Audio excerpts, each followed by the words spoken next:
The King in Yellow, The Mask, by Robert W. Chambers.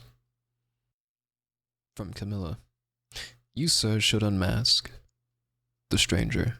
Indeed? Casilda. Indeed, it's time. We all have laid aside disguise but you. The Stranger. I wear no mask. Camilla. No mask? No mask? From The King in Yellow, Act 1, Scene 2.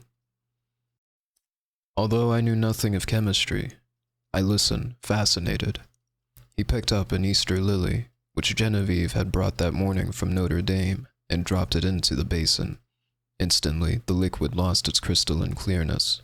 For a second, the lily was enveloped in a milk-white foam, which disappeared, leaving the fluid opalescent. Changing tints of orange and crimson played over the surface, and then what seemed to be a ray of pure sunlight struck through from the bottom where the lily was resting. At the same instant, he plunged his hand into the basin and drew out the flower. There is no danger, he explained. If you choose the right moment, that golden ray is the signal. He held the lily toward me and I took it in my hand. It had turned to stone, to the purest marble. You see, he said, it is without flaw. What sculptor could reproduce it? The marble was white as snow. But in its depths the veins of the lily were tinged with palest azure, and a faint flush lingered deep in its heart. Don't ask me the reason of that, he smiled. Noticing my wonder, I have no idea why the veins in the heart were tinted, but they always are. Yesterday I tried one of Genevieve's gold fish. There it is. The fish looked as if it's sculptured in marble. But if you held it into the light, the stone was beautifully veined with the faint blue, and from somewhere within came a rosy light like the tint which slumbers in an opal. I looked into the basin. Once more it seemed filled with clearest crystal.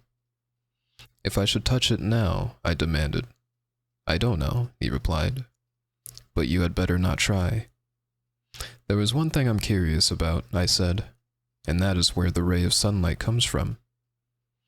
It looked like a sunbeam, true enough, he said. I don't know. It always comes when I immerse any living thing, perhaps. He continued smiling. Perhaps it is the vital spark of the creature escaping to the source from whence it came. I saw he was mocking and threatened him with a maul stick, but he only laughed and changed the subject. Stay to lunch, Genevieve will be here directly. I saw her going to early mass, I said, and she looked as fresh as sweet as that lily before you destroyed it. Do you think I destroyed it? Said Boris gravely. Destroyed, preserved, how can we tell? We sat in the corner of a studio near his unfinished group of the Fates. He leaned back on the sofa, twirling a sculptor's chisel and squinting at his work.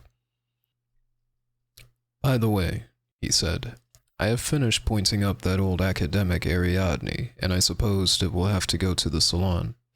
It's all I have ready for this year, but after the success the Madonna brought me, I feel ashamed to send a thing like that. The Madonna, an exquisite marble for which Genevieve had sat, had been the sensation of last year's salon. I looked at the Ariadne. It was a magnificent piece of technical work, but I agreed with Boris that the world would expect something better of him than that. Still, it was impossible now to think of finishing in time for the salon, that splendid, terrible group half shrouded in the marble behind me. The Fates would have to wait. We were proud of Boris Yavin.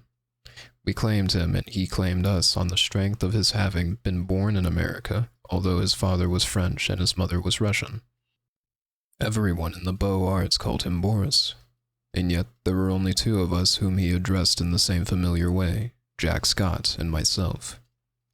Perhaps my being in love with Genevieve had something to do with this affection for me. Not that it had ever been acknowledged between us, but after all was settled, and she had told me with tears in her eyes that it was Boris whom she loved. I went over to his house and congratulated him.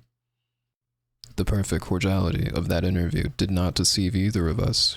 I always believed, although to one at least, it was a great comfort. I do not think he and Genevieve ever spoke of the matter together, but Boris knew. Genevieve was lonely.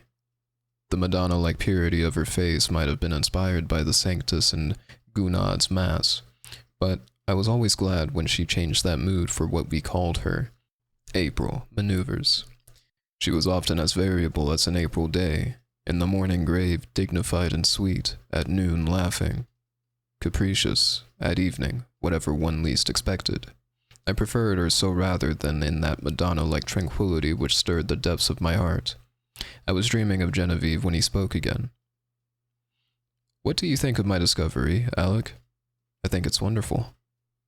"I shall make no use of it, beyond satisfying my own curiosity, so far as may be, and the secret will die with me." "It would be rather a blow to sculpture, would it not? We painters lose more than we ever gain by photography." Boris nodded, playing with the edge of his chisel. This new vicious discovery would corrupt the world of art. "No, I shall never confide the secret to anyone," he said slowly. "It would be hard to find anyone less informed about such phenomena than myself, but of course, I had heard of mineral springs so saturated with silica that the leaves and twigs which fell into them were turned to stone after a time. I dimly comprehend the process, how the silica replaced the vegetable matter, atom by atom, and the result was a duplicate of the object in stone. This, I confess, had never interested me greatly, and as for the ancient fossils thus produced, they disgusted me. Boris, it appeared feeling curiosity instead of repugnance, had investigated the subject, and had accidentally stumbled on a solution which, attacking the immersed object with a ferocity unheard of, in a second did the work of years. This was all I could make of the strange story he had just been telling me. He spoke again after a long silence. "I am almost frightened when I think what I have found. Scientists would go mad over the discovery. It was so simple, too. It discovered itself. When I think of that formula and that new element, precipitated in metallic scales." "What new element?" "Oh, I haven't thought of naming it, and I don't believe I ever shall. There are enough precious metals now in the world to cut throats over." I pricked my ears. "Have you struck gold, Boris?" "No, better, but see here, Alec," he laughed, starting up. "You and I have all we need in this world." "How sinister and covetous you look already," I laughed too, and told him I was devoured by the desire for gold, and we had better talk of something else. So when Genevieve came in shortly after, we had turned our backs on alchemy. Genevieve was dressed in a silvery gray from head to foot.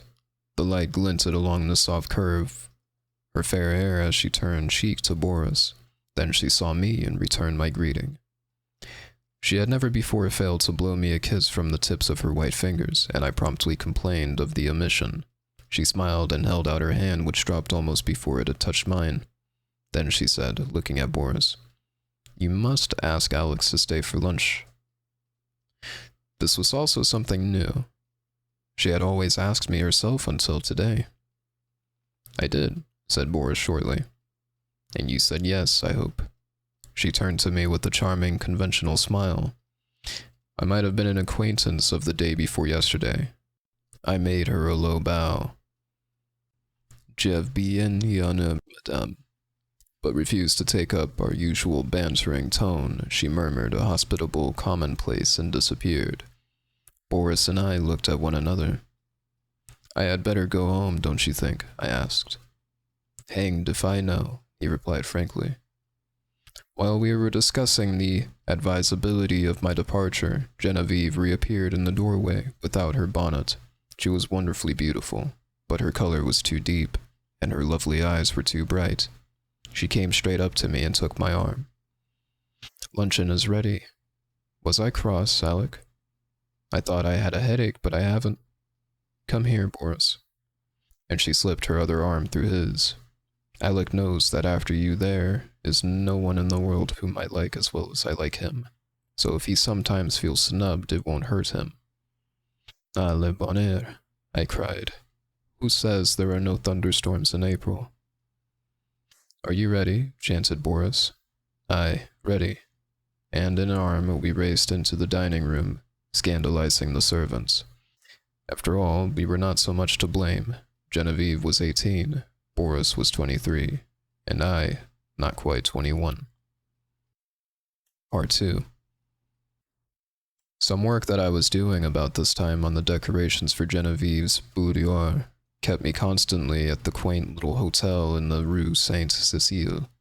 Boris and I, those days, labored hard, but as we pleased, which was fitfully, and we all three, with Jack Scott, idled a great deal together. One quiet afternoon, I had been wandering alone over the house, examining curios, prying into odd corners, bringing out sweet meats and cigars from strange hiding places, and at last I stopped in the bathing room. Boris, all over clay, stood there washing his hands. The room was built of rose-colored marble, excepting the floor, which was tessellated in rose and gray. In the center was a square pool sunken below the surface of the floor. Steps led down to it. Sculptured pillars supported a frescoed ceiling. A delicious marble Cupid appeared to have just alighted on his pedestal at the upper end of the room. The whole interior was Boris's work and mine. Boris, in his working clothes of white canvas, scraped the traces of clay and red modeling wax from his hands and coquetted over his shoulder with Cupid. "I see you," he insisted. "Don't try to look the other way and pretend not to see me. You know, who made you, little humbug." It was always my role to interpret Cupid's sentiments in these conversations, and when my turn came, I responded in such a manner that Boris seized my arm and dragged me toward the pool, declaring he would duck me. Next instant, he dropped my arm and turned pale. "Good God," he said. "I forgot the pool is full of the solution." I shivered a little, and dryly advised him to remember better where he had stored the precious liquid. "In heaven's name, why do you keep a small lake of that gruesome stuff here of all places?" I asked. "I want to experiment on something large," he replied. "On me, for instance." That came too close for jesting, but I do want to watch the action of the solution on a more highly organized living body. "There is that big white rabbit," he said, following me into the studio. Jack Scott, wearing a paint-stained jacket, came wandering in, appropriated all the oriental sweetmeats he could lay his hands on, looting the cigarette case. Finally, he and Boris disappeared together to visit the Luxembourg Gallery, where a new silver bronze by Rodin and a landscape of Moneta's were claiming the exclusive attention of artistic France. I went back to the studio and resumed my work. It was a Renaissance screen which Boris wanted me to paint for Genevieve's boudoir. But the small boy who was unwillingly dawdling through the series of poses for it today refused all bribes to be good. He never rested an instant in the same position, and inside 5 minutes, I had as many different outlines of the little beggar. "Are you posing, or are you executing a song and dance, my friend?" I inquired. "Whichever Monsieur pleases," he replied with an angelic smile.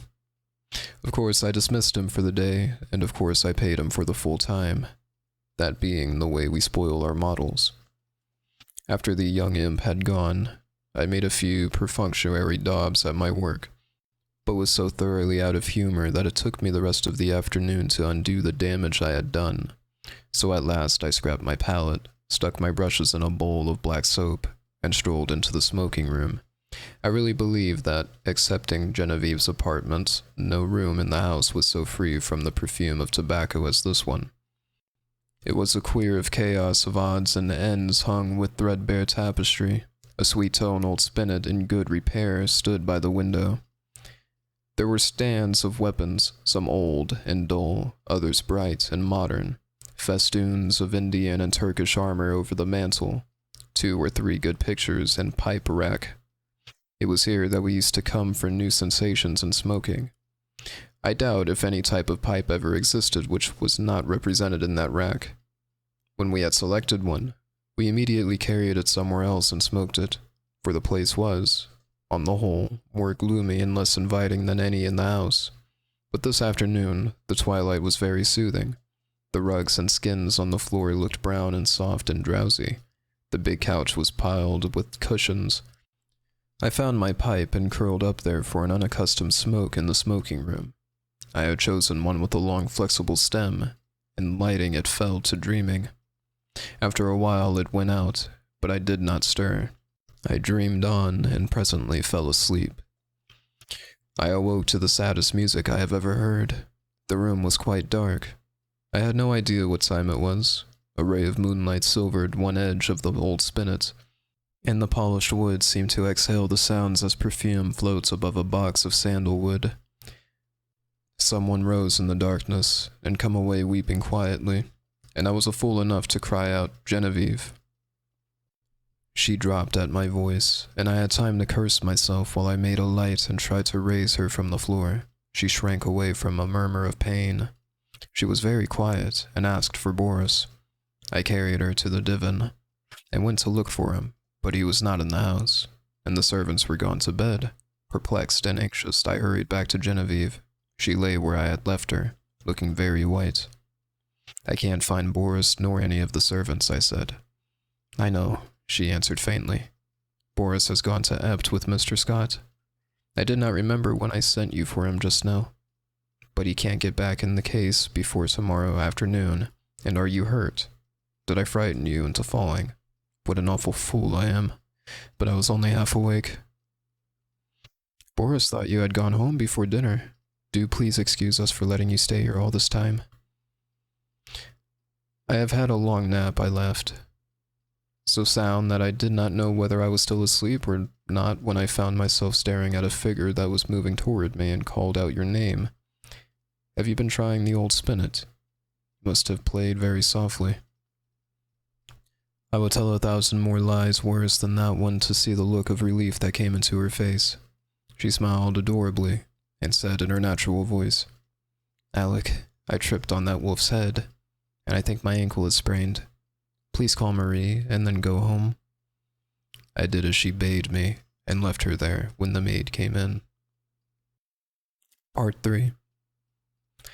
At noon next day when I called, I found Boris walking restlessly about his studio. "Genevieve is asleep just now," he told me. "The sprain is nothing."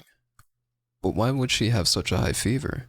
The doctor can't account for it, or else he will not," he muttered. "Genevieve has a fever?" I asked. "I should say so, and has actually been a little lightheaded at intervals all night. The idea, gay little Genevieve without a care in the world, and she keeps saying her heart's broken and she wants to die." My own heart stood still. Boris leaned against the door of his studio, looking down, his hands in his pocket. His kind, keen eyes clouded a new line of trouble. Over the moth's good mark that made the smile, the maid had orders to summon him the instant Genevieve opened her eyes. We waited, and Boris, growing restless, wandered about, fussing with modeling wax and red clay. Suddenly, he started for the room. "Come and see my rose-colored bath full of death," he cried. "It is death?"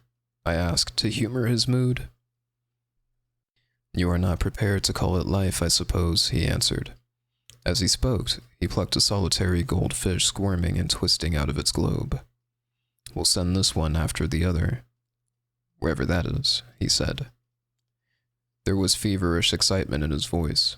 A dull weight of fever lay on my limbs and on my brain as I followed him to the fair crystal pool, with its pink-tinted sides, and he dropped the creature in.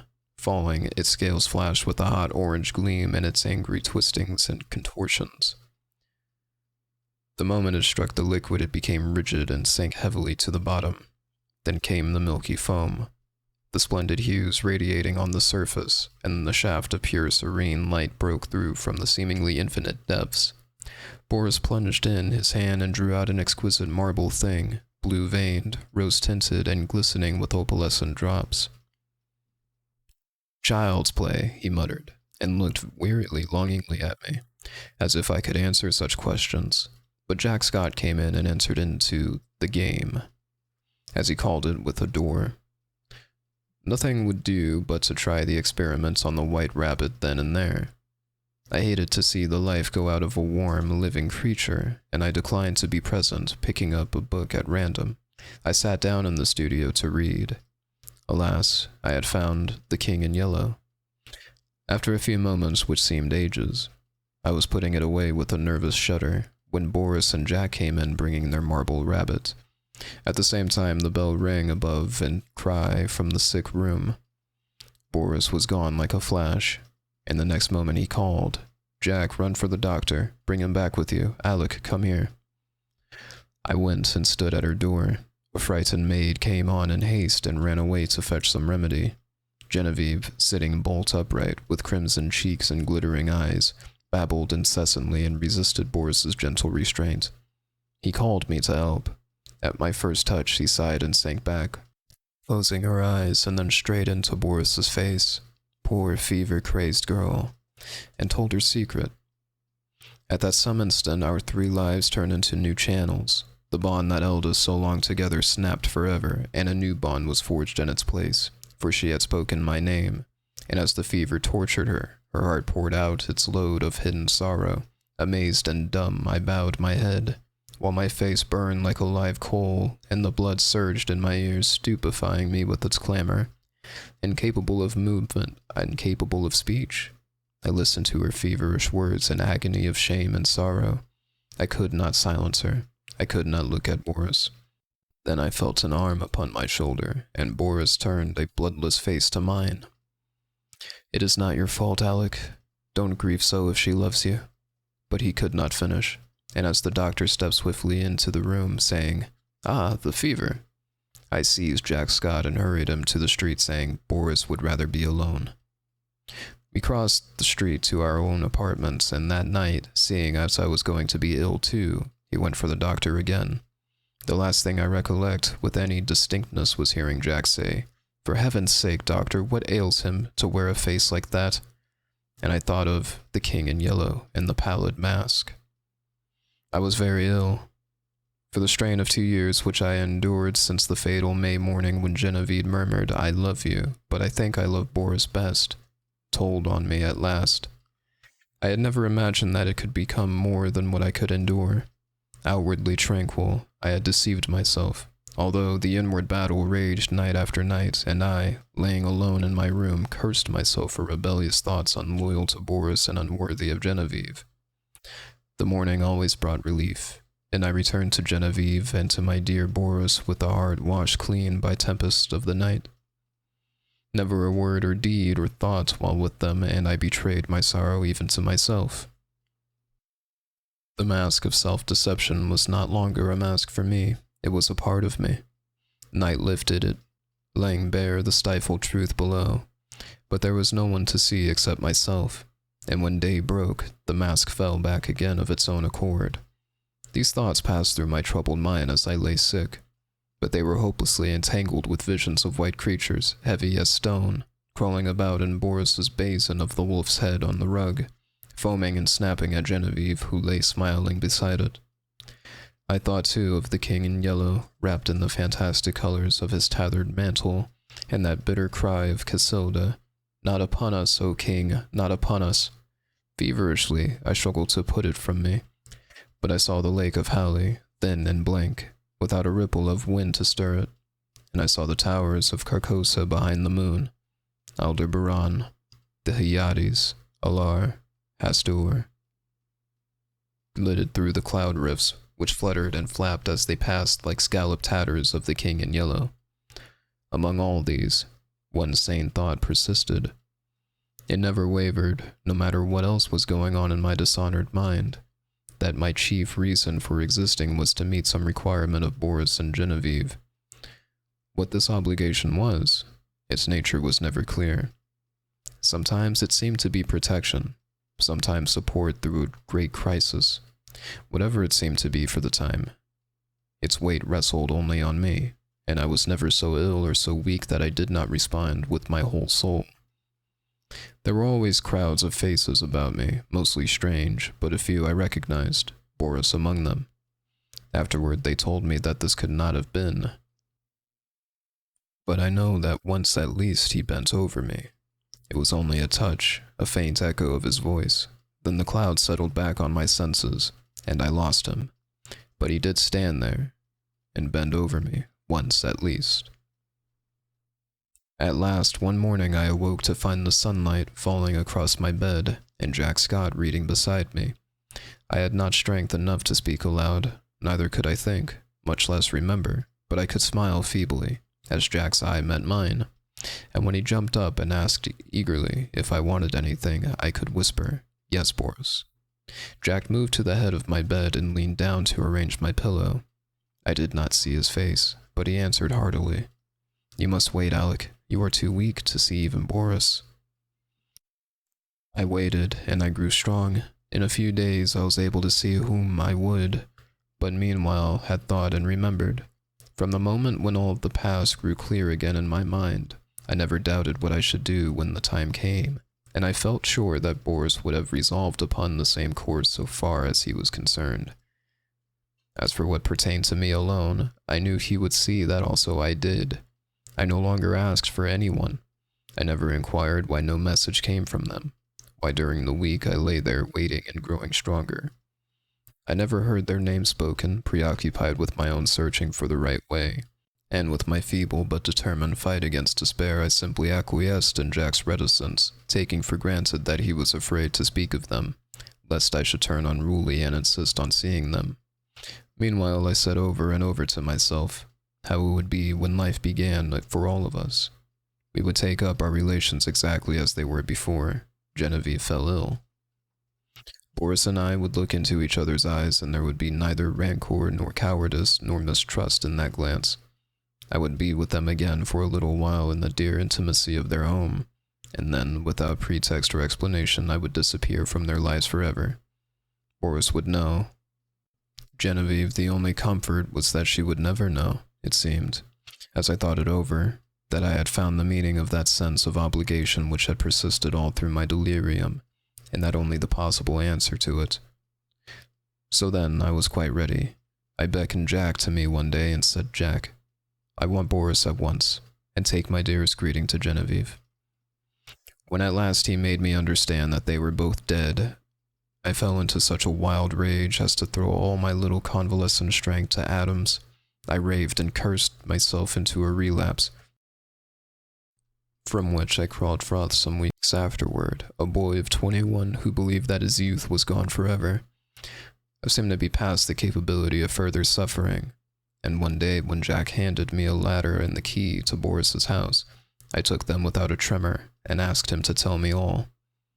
It was cruel of me to ask him, but there was no help for it, and he leaned wearily on his thin hands to reopen the wound which could never entirely heal. He began quietly.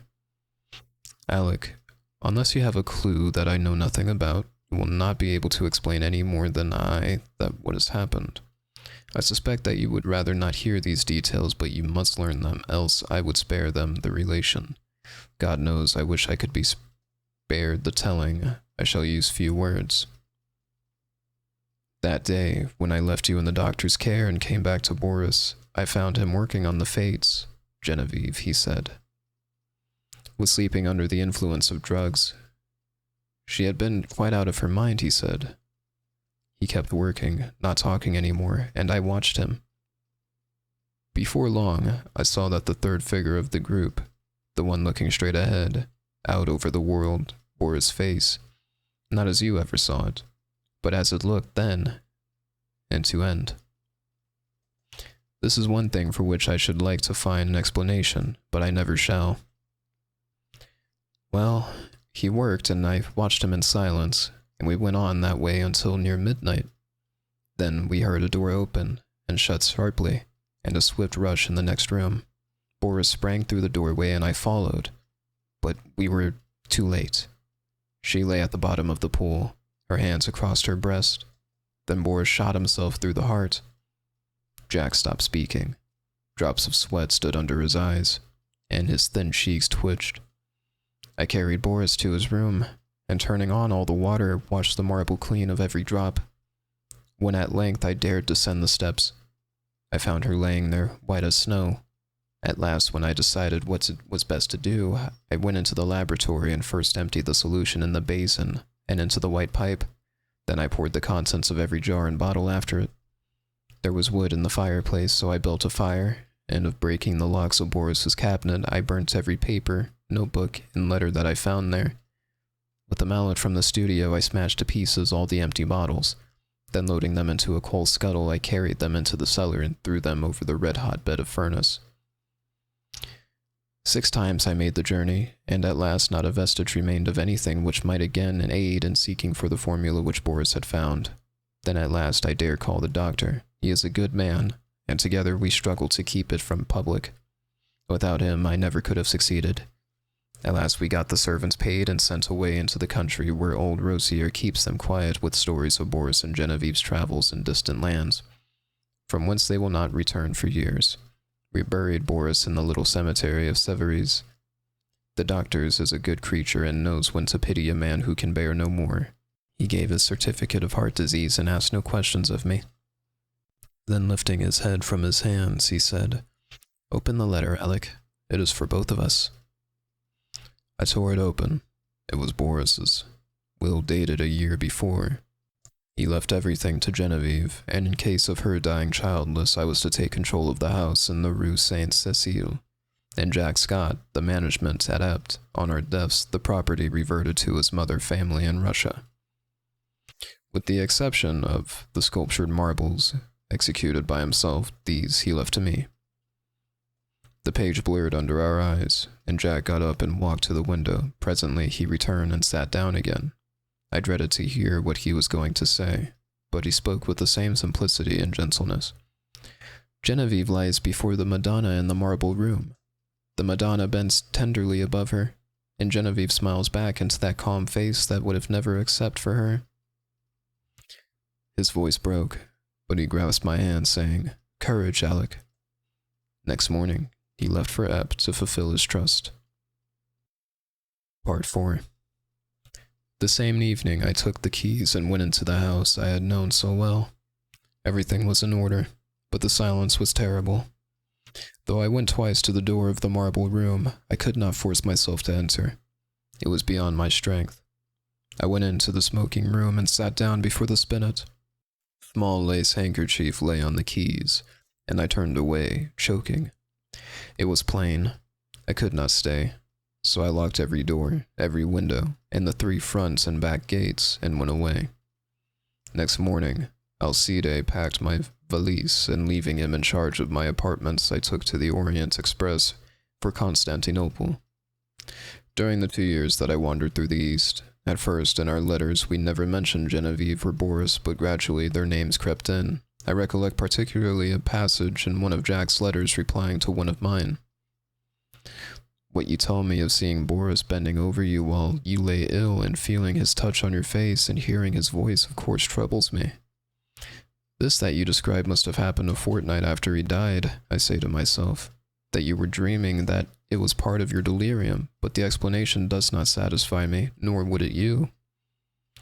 Toward the end of the 2nd year, a letter came from Jack to me in India, so unlike anything that I have ever known of him, that I decided to return at once to Paris. He wrote, "I am well, and sell all my pictures as artists do, who have no need of money. I have not a care of my own, but I am more restless than if I had. I am unable to shake off a strange anxiety about you. It is not apprehension. It is rather a breathless expectancy of what God knows. I can only say it is wearing me out. Nights I dream always of you and Boris. I can never recall anything afterward. But I wake in the morning with my heart beating, and all day the excitement increases until I fall asleep at night to recall the same experience. I'm quite exhausted by it, and have determined to break up this morbid condition. I must see you. Shall I go to Bombay, or will you come to Paris?" I telegraphed him to expect me by the next steamer. When we met, I thought he had changed very little. He insisted, looked in splendid health. It was good to hear his voice again, and as we sat and chatted about what life still held for us, we felt that it was pleasant to be alive in the bright spring weather. We stayed in Paris together a week, and then I went for a week to Ept with him. But first of all, we went to the cemetery at Severies, where Boris lay. "Shall we place the Fates in the little grove above him?" Jack asked, and I answered, "I think only the Madonna should watch over Boris's grave." But Jack was none the better for my homecoming. The dreams of which he could not retain even the least definite outline continued, and he said at times the sense of breathless expectancy was suffocating. "You see, I do you harm and not good," I said. Try a change without me. So we started alone for a ramble among the Channel Islands, and I went back to Paris. I had not yet entered Boris's house, now mine, since my return, but I knew it must be done. It had been kept in order by Jack. There were servants there, so I gave up my own apartment and went there to live. Instead of agitation I had feared, I found myself able to paint 3 tranquilly. I visited all the rooms all but one. I could not bring myself to enter the marble room where Genevieve lay, and yet I felt the longing growing daily to look upon her face, to kneel beside her.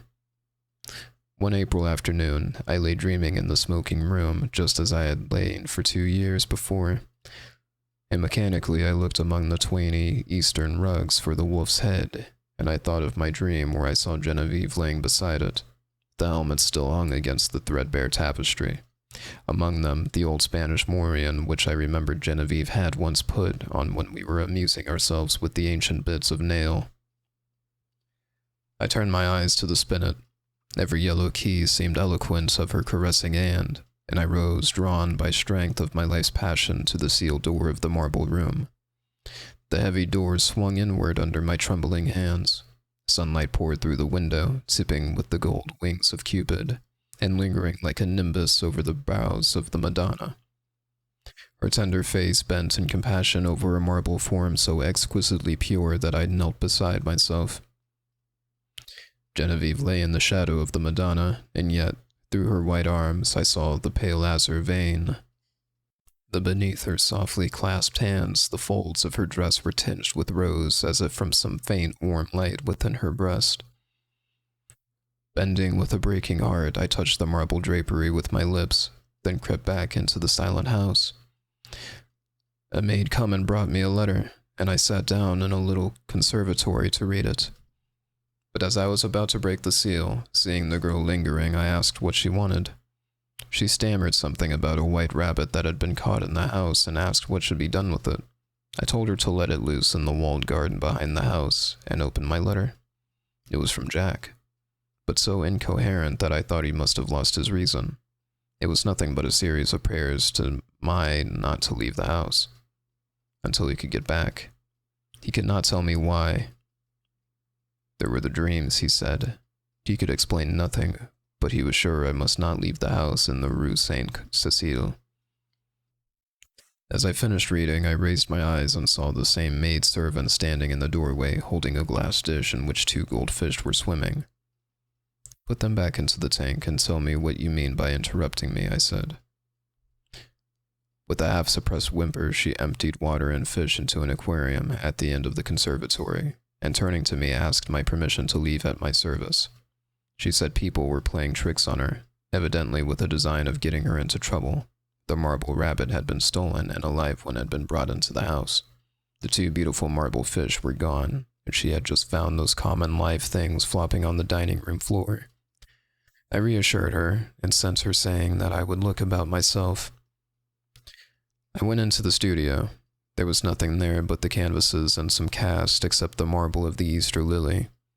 I saw it on a table across the room. Then I strode angrily over to it, but the flower I lifted from the table was fresh and fragile. It filled the air with perfume. Then suddenly, I comprehended and sprang through the hallway to the marble room. The doors flew open. The sunlight streamed into my face, and through it, in a heavenly glory, the Madonna smiled as Genevieve lifted her flushed face from the marble couch and opened her sleepy eyes. Fini.